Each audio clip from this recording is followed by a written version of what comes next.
Hey folks, and welcome back to the channel. As you can see, I'm back on the road. It's a little bit cold out this week in the United States, on the East Coast anyway, and so I got my hat on.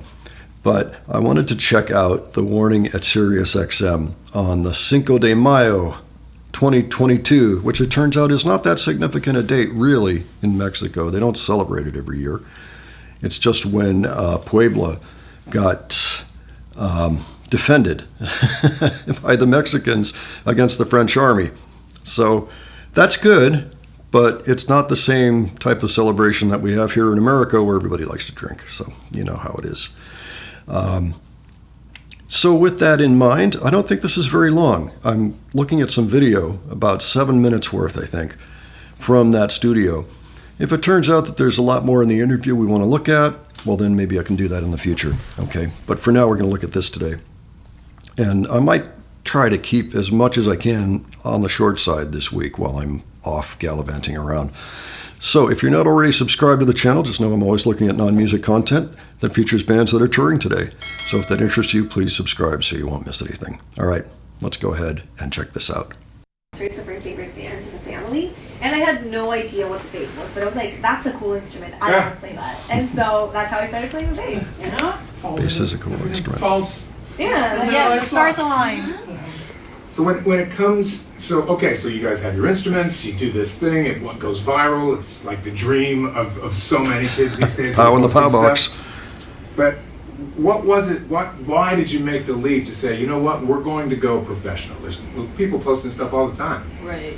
But what was it between the three of you that made you think, you know, we want to be in the music business? Really give this a run. Yeah.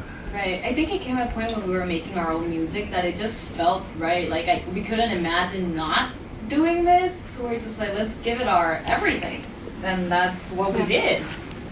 You know? That's kind of the perfect thing. You couldn't imagine not doing it. Yeah. That's everything. I mean, that's what you want. That has to be the answer. Right. Absolutely. Right? I mean, it kind of because if there's something else you could think about doing, right, you wouldn't choose to put yourself through this. Like that's just, it's got to be, it's got to be what you got to do. I think that's right. So, now, have you been to New York City before? Yeah. A couple of times. Okay. We should, well. Oh yeah, have they ever. This is, of course, May of 2022, and the Mercury Lounge was December of 2019, a very important date. I don't know if that was the very first time they played New York, but I suspect that it was. And people can correct me if I'm wrong below. If you hear sirens or trains or anything, don't be alarmed. That's just where I am today. Welcome to New York again. Yeah. We should say, we mentioned this, it's Cinco de Mayo. Oh my God! Say it. Cinco de Mayo. It is Cinco de Mayo. So happy Cinco de Mayo. Thank you. We actually know. That's what we wanted to say. Like, do you guys care? Holiday in Mexico. I'm actually very curious to ask you guys, what do you celebrate at Cinco de Mayo? I have no idea, but it's all about the tequila. Oh, okay. Tequila, It's the margaritas. excuse to celebrate the drinking tequila. It's like, Pretty much. that's pretty much what it is. That's pretty much the universal answer. About the holiday, 'cause I was like, we don't celebrate it. So Right. what is celebrated? Well, we love it. Let's get tacos of tequila. It's an excuse. Well, there's actually, in the lobby, they set up a churro stand in the lobby. Oh my God! I'm going to Hopefully. be the judge of those churros. So, how do you guys talk about possibilities for argument? How does it happen when you guys collaborate on writing music? Who starts it? Does it start with a rhythm? Does it start with a lyric that one of you comes up with, or all of the above? It usually starts with Pau on the piano. Yeah. She has she has a lot of things. Sometimes she has like a list of melodies that she puts phrases into, or sometimes she has just like a lot of phrases and she's just like, I'm gonna pick this one and just see what comes out. So she does a basic chord progression and starts making melodies and lyrics, and then that's where we come in. She shows us the idea and we're just like, that's so cool, but what if we do and we just like, woohoo, go ahead and with the flow. But But in fact- honestly, I feel like that's sugarcoating it, because I feel like the only space where we fight as sisters and as people is when we're writing. Yeah. It gets, I wouldn't say violent, but it gets like there's a lot of tension. Emotion. There is. Yeah. But it fell pretty quickly into like, you got a system. Yes, Yeah, we do. no, we do. And we make it work. Again, communication, and at the end of the day, when we're writing, we're really conscious that it's all down to opinions. There's no like right or wrong, so it's just kind of figuring out what we're gonna do. Yeah. But we already know like our tells. We know if Pao is like breathing very fast and she's just like, we're just like, okay, we stop. Let's stop the writing session. And then we come back. That's funny. Is there a through line to the things that you write about? I know a lot of artists your age and even older, up to 25, 30 years old, are writing about anxiety, loneliness, obviously relationships. I think anxiety. How is it for you to write about things like that? And are you anxious?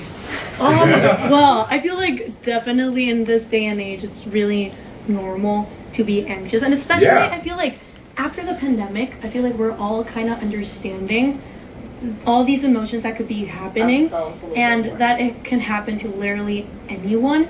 And I feel like we, the three of us, are really conscious about mental health, because in the place that we're working in, and like the music industry in general, like it's a really tough environment to be in. So I feel like writing these songs and expressing our feelings through this medium is like therapy. Like it's really healing in some way, and to be able to offer kind of like that space where you felt healed to other people, to feel that same kind of like empathy and like understanding.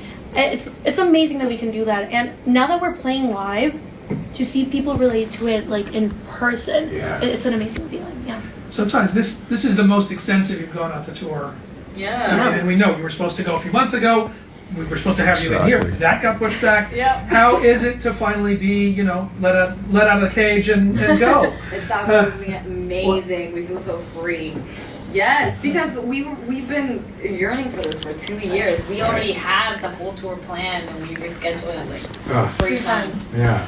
But we're super grateful to be able to do it, and that all the people are still coming to the show, even though it's been rescheduled 3 times. I've been super frustrated, what if I can't make it? But everyone is enjoying the shows. We are enjoying the shows, and we are visiting places we've never been to before.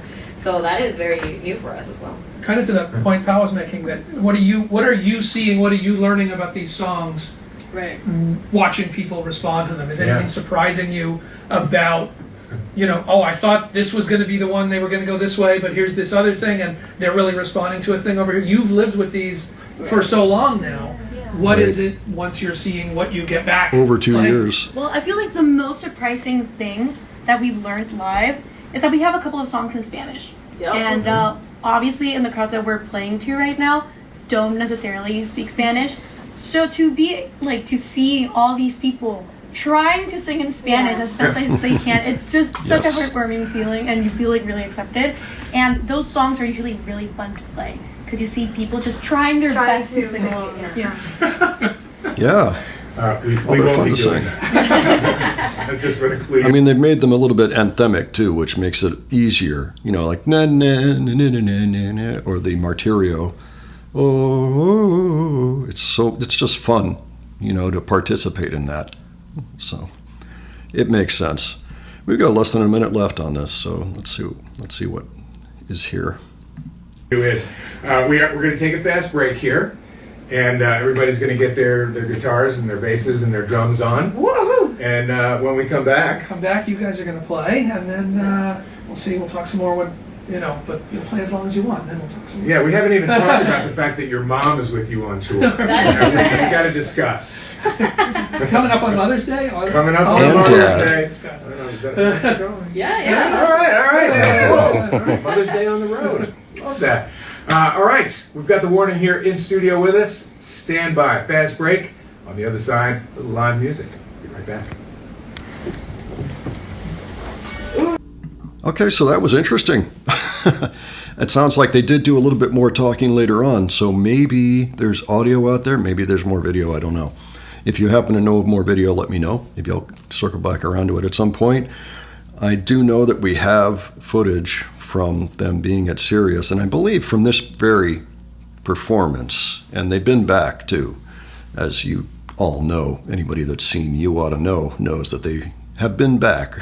So in the event that we haven't checked this out and you already know this, let me know it below and I'll see what I can do. All right, because I think that it's important to get all the serious stuff because it's always well recorded, sounds great, excellent camera work, all of that.